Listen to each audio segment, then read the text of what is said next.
what's happening. I wanted to do a video on this beautiful day. It's looking like a nice day, one of the first nice days of the year.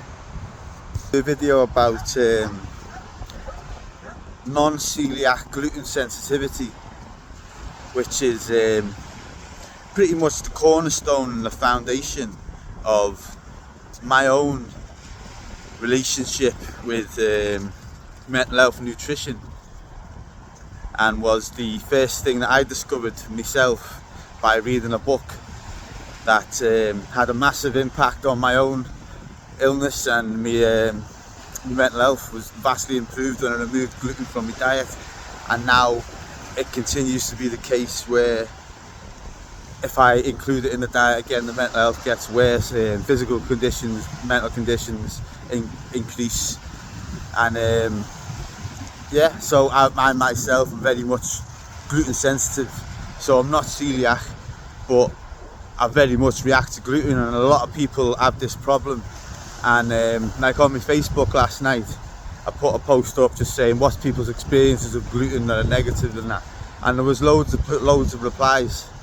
And I bet any one of you could write on your social media who has problems with gluten, and you're going to get a lot more responses than the small amount of people that they kind of admit have issues with celiac.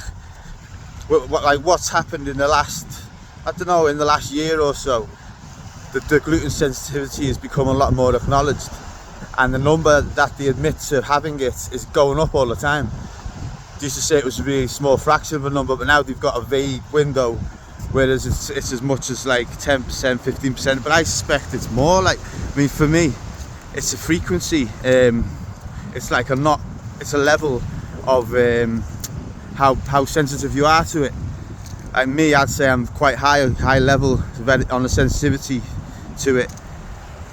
So I think for most people, we're all fairly susceptible to some of the negativities of it, because with gluten and wheat and all the foods around it, there's not one specific ailment or problem that comes from it, and it's just so many different interactions it has on the body and the mind even as well, which a lot of people forget. And I get a lot of people saying to me it's the chemicals that they spray on it, and I admit that, yeah, of course it is. That's part of the interaction, that's one of them.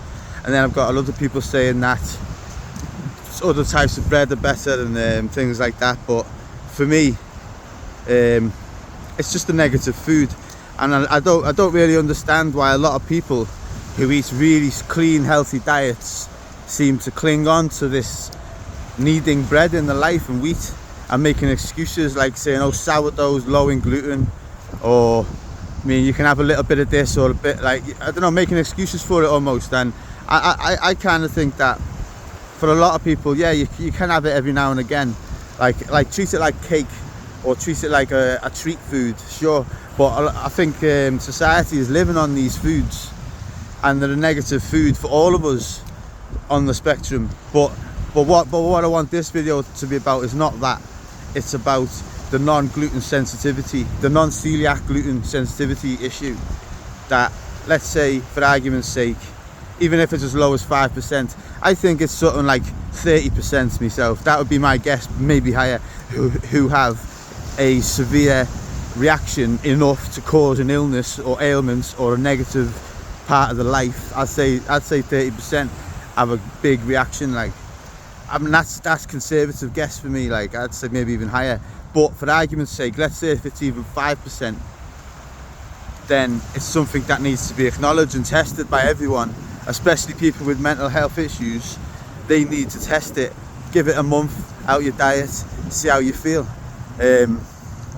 So for me, it's very much the cornerstone and the main trick of this CIC that I'm going to set up. And in all of my kind of my passion for spreading the word of nutrition and my belief of what's good for people, this, out of all of it, is the main thing, the non-gluten sensitivity. I mean, like I say a third of people are high on the scale, I would say, and severely affected by gluten and should remove it. But then I'd say another third of people are probably a bit affected by it, and it's a negative, and if they cleared it, they wouldn't get brain fog and stuff like that, and they'd just like be a bit better. And then I'd say there is some people, I don't know why, you seem to be able to just eat it with no issue. But even then I would say that physically on the body it's not a great food, it's a negative food, and that yeah, it's not a great food that we should be fighting for and arguing for and trying to fit in our diet. Because they say with these wheat foods, let's take bread for example, in the UK 11% of our calories come from bread alone. That's a lot. And they make out that it's good for fibre, but when you look at the amount of fibre we get from bread in the UK, percentage wise, it's only like 11-12%. So I don't think that works out for me. Like, you've got 10% of your calories, or 11% of your calories, and that's only which is a lot in the diet, and that's only fulfilling 10% of the fibre requirement. That's not a good markup for me. I mean, I can name lots of other foods that if you ate 10% of your calories with, then they're going to give you hundreds of your percentages of your daily fibre, you know what I mean? Like, there's a lot of, so the myth that bread is this food that is a staple for people and it gives nourishment. I mean, I've even seen it suggested on some diets that you should talk to your doctor before removing bread from your diet, because you might lose out on nutrients. And it's just a total joke and a fallacy, because when you look at the lists of the nutrients we get in bread, it's not particularly high in anything. I mean, fibre, honestly, it's not very good fibre at all, and it actually wrecks the gut. So any talk of it being good for the gut on the fibre level is just a joke. Doesn't fit. So, like, the thing with the non-celiac gluten sensitivity is, with it becoming more and more acknowledged, for me, it puts more power behind the fact that the NHS, the National Dietetics, and pretty much all of the big organisations in the UK that offer nutrition advice, they all push the grains, they all push the whole grains as healthy foods. Like, I'm not saying that they should point them out as negative foods like I possibly do a bit, but what I am saying is they shouldn't be pushing them as positive foods. And on one that stands out in particular to me is on the Mind UK website. They have on the what's good for mental health page foods, yeah. So they got a page of how to eat if you've got mental health issues on the Mind site, and on it they recommend bread, pasta, and all the whole grain stuff. So that's just an example of one thing that I feel needs to change, because you can't be recommending foods on a mental health page that trigger mental health for a lot of people. It's quite mad. Like, I mean, if you go on the NHS page as well, they really push the whole grains. And if you go on, the majority of big organisations push whole grains, particularly bread, pasta and cereal. It's like they copy and paste this from everywhere. They all say the same thing.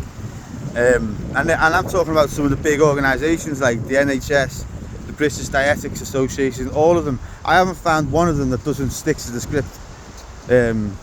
And they all push whole grains as staple healthy foods.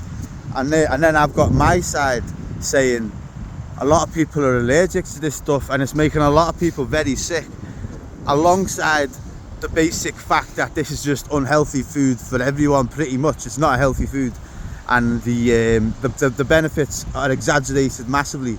So, but that's not my point. My point is, for let's say the 5% of people like who have massive reactions to this, who have the gluten sensitivity, then they're being poisoned with this stuff. They're eating it, they have no idea. Because if you look at the average diet, it's just riddled with wheat and grain. You've got beer, you got bread, you got pastry, you got pasta. It's just everywhere. It's impossible to avoid it without knowing to avoid it. and people don't know to avoid it. People don't know to try and avoid it. So yeah, it's something that's important to me, the non-gluten, the non-celiac gluten sensitivity, and it's something that everyone should try. I mean, if you've got a problem, especially a mental health problem, and you're eating a diet that's high in wheat and gluten, and you don't know what's wrong, something seems to be not right with your diet, I highly suggest giving up the grains and the gluten and all that crap for a while, for like 4 weeks. Give it 4 weeks, see how it goes. If you don't like it, go back to it. But I know for a fact, loads of people who I know have done this, struggled through it, because it's not easy to give up, because it's hard, it's addictive. These foods are addictive in so many ways, and when you give it up, you'll flourish, and hopefully you keep it up. But I say to people, you need to know whether you're one of these people. I think it's a third of people, myself at least. And if you're one of these people, then it's good that you know, so you can remove it from your diet and then flourish and you're free of it. Like I spent 35 years of my life or so eating gluten foods in the shadow of myself, and it was like when I took them away and I removed them, it was like the clouds cleared and lifted, and like the mental health improved, the cognition as well.